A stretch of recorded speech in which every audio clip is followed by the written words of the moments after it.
a real journalist, Mr. Bob Sellers. Bob Sellers.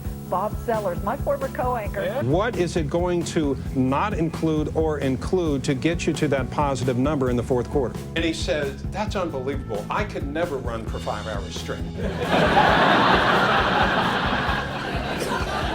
Honestly, I did not look at my phone even one time. So not only a great anchor, a very good writer. Bob Sellers is an author, an Emmy Award-winning journalist who has covered the Iraq War, national and local elections, as well as Wall Street up close.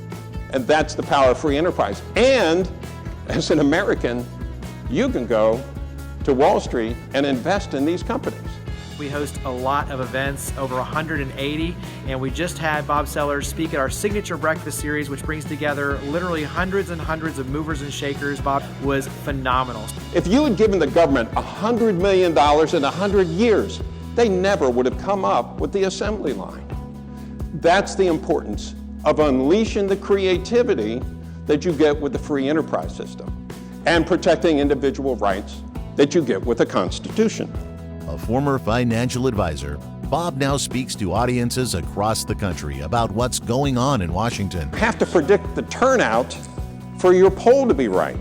That's why polls are wrong so often. And on Wall Street. Tariffs are what really concerns Wall Street. Happy birthday, dear Bob. You're not singing. Happy birthday to you. Thank you everyone for coming. I spent more than 25 years as a journalist. I worked for conservative Fox, I worked for the mainstream media. I'm independent now, nonpartisan. And so my loyalty is to the facts and to the audience.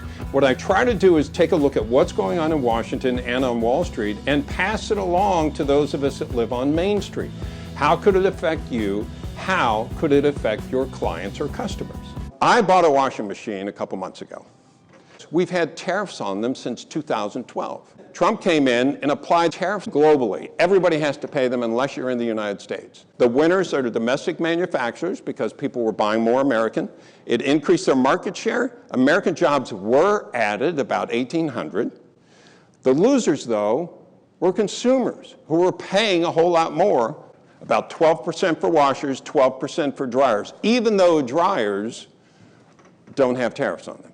Now, according to Republican free trade economists, it's bad policy, but it's been good politics to blame other countries for what's going on. Again, we get back to those workers who have been left behind.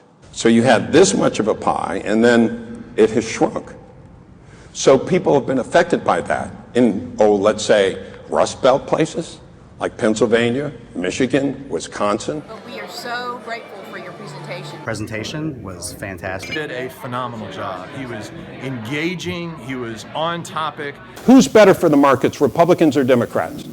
Republicans tend to be anti-tax and pro-business. Democrats tend to be anti-big business, and they'll use taxing to implement social policy. These 2 years, 2000 and 2004, offered unique opportunities to see what the markets thought.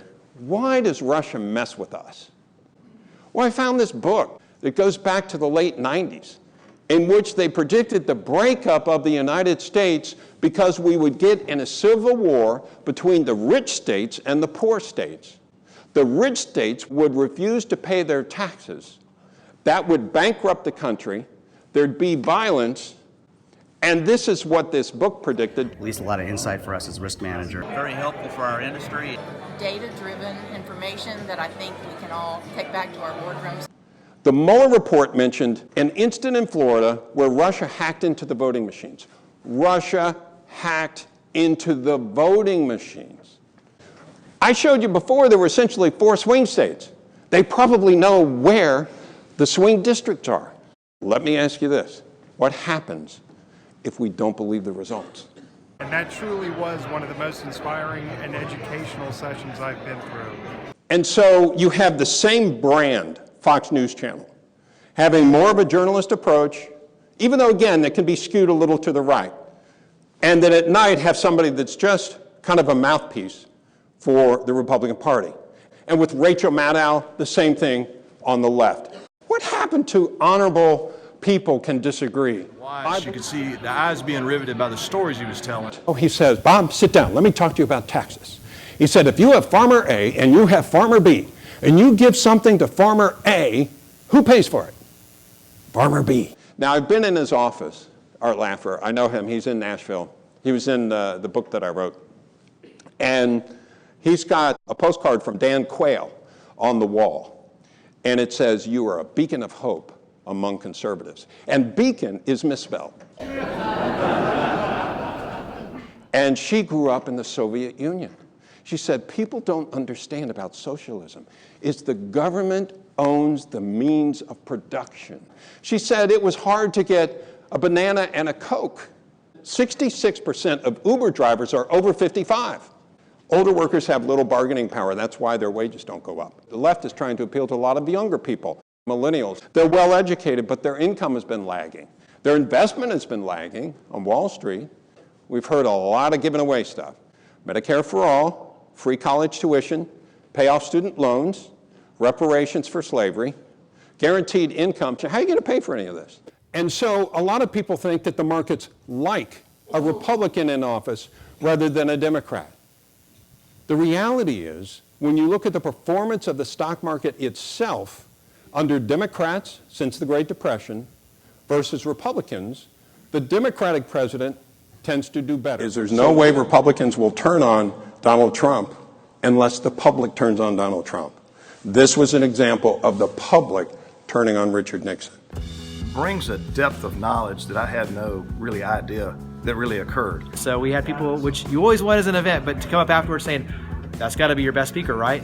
Bob Sellers, not only a great anchor, a very good writer, and this is getting a lot of buzz. Thank you, Bob. Good seeing you.